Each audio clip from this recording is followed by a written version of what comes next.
சதுரங்கம் பழமையான காலத்தில் அரசர்கள் விளையாடும் விளையாட்டு இது.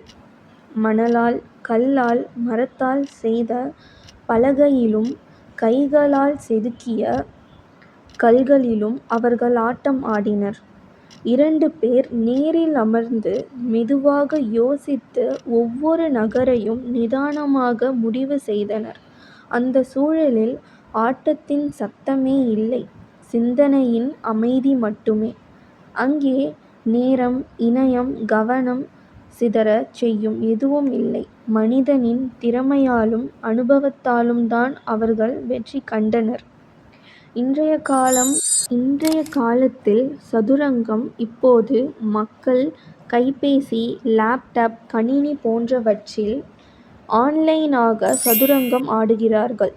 வீட்டில் இருந்தபடியே உலகத்தில் இருக்கும் யாருடனும் சில நொடிகளில் ஆட முடிகிறது. நேரம் கணக்கிடும் வசதியும் புதிய தந்திரம் கற்றுக்கொள்ளும் வசதியும் உள்ளது. நேரில் அமர வேண்டிய அவசியமில்லை. பழைய காலத்தில் சதுரங்கம் நேரில் அமைதியாக ஆடப்பட்ட விளையாட்டு. இப்போது அது ஆன்லைனில் வேகமாகவும் உலகமெங்கும் உள்ளவர்களுடன் ஆடப்படும் ஓர் விளையாட்டாக மாறியது.